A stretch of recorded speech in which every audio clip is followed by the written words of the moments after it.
Hello mortals. Humans seem to be the only species so far that are interested in uncovering the veil of reality, or better said capable thanks to an advanced cerebral cortex. Explain quantum physics to a cat all you want and they'll be pissed at you for disturbing their slumber. But as good as humans seem to be at exploring the nature of the universe, they're nowhere close to having a complete image of reality. The circle called stuff we know has been steadily enlarging throughout the centuries, but the circle called stuff we know we don't know has been doing the same but at a higher speed. But these two circles are expanding inside a much bigger hyperspace called stuff we don't know. And by definition, we have no idea how big it is, or if it even has a limit at all. That is why, today we'll be focusing on what do we know that we do not know, since we at least have a grasp of it. Thanks to Pavel for sponsoring this video. Black holes are probably the most mysterious objects in the universe. Up until recently, we had no photographic proof of their existence, we just assumed they had to exist to account for all the weird orbits happening in the galactic centers. They were also predicted by Albert Einstein's theory of general relativity. Today, their existence is pretty much a fact. But that does not mean that we have achieved even an acceptable understanding of how they operate. A lot of our current math breaks down when trying to describe their inner workings, and this results in an incompatibility between Einstein's theory of relativity and the theories of quantum mechanics. They both describe the same reality, but they only work at different levels. Describing the universe using quantum mechanics is like estimating Earth's mass only using a magnifying glass, and describing the behavior of subatomic particles using general relativity is like using an excavator to sew clothes for ants, or cook a meal for ants, or write a message on an ant's phone. You get the point. Back to black holes. Do they have hair? According to the no-hair theorem, they don't. And by hair we mean internal structure. You can thank the very creative scientists as always for coming up with such a name. It claims that black holes can be completely described only by three externally observable characteristics: mass, electric charge, and angular momentum. All the other information, including from infalling objects, seems to disappear. And that leads us to the information paradox. As far as we know, information in the universe can't simply go poof. But with our current understanding, that's what seems to happen inside the singularity. That's why we're looking at potential alternatives like the string theory or loop quantum gravity. But enough about black holes. We've got plenty other weird shit to explore. Dark energy and dark matter make up 95% of the entire universe, and we have no clue what they are.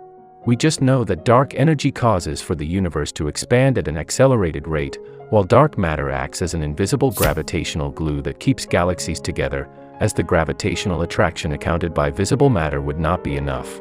They could be an undetectable type of particles, or maybe countless microscopic black holes, which would as well be hard to detect and would be very massive despite their size. And you've heard about antimatter, right?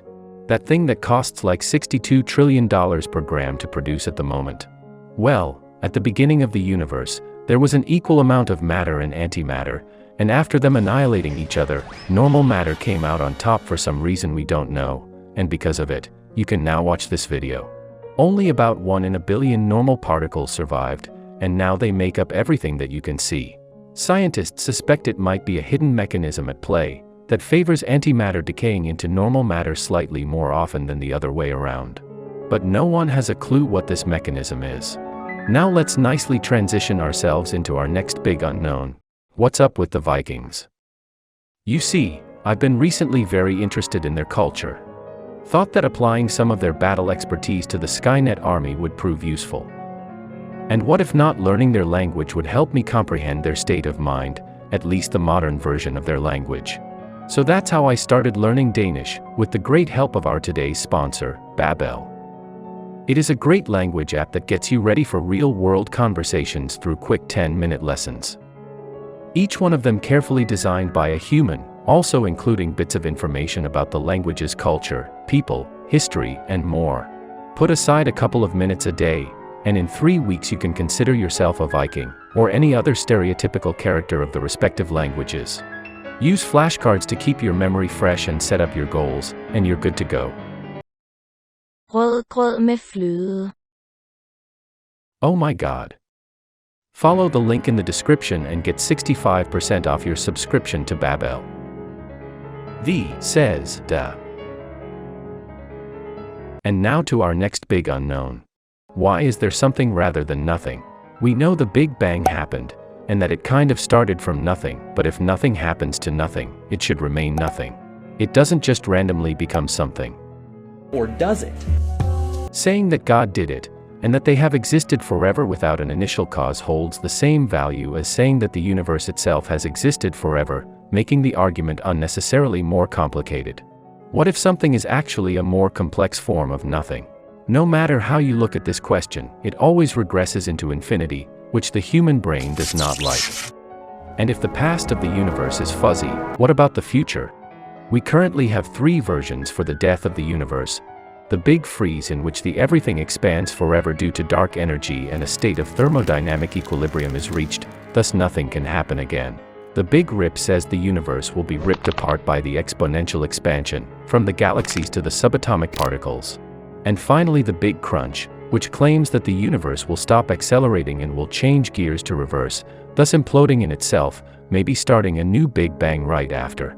Currently our measurements are not precise enough to let us confidently pick the winner, but we're inclined to think we'll freeze our butts off.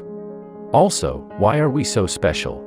Where are the rest of the players in this supposedly infinitely sized multiplayer game? Did we get super lucky to evolve advanced intelligence before everyone else in the universe? Or does everyone keep dying before managing to broadcast their existence? Perhaps they did not die and instead had millions of years to advance their civilization, to the point that they have no interest in contacting primitive civilizations like ours, and instead entered a hibernation mode to preserve as much energy as possible before the death of the universe. Or what if they stay silent on purpose, perhaps hiding from something? We have barely scratched the surface of mysteries, and that was only touching upon physics and astronomy. We have severe problems understanding the nature of our own consciousness, the most crucial element of our existence. Is it an emergent part of the human brain? How did it evolve, or more importantly, why?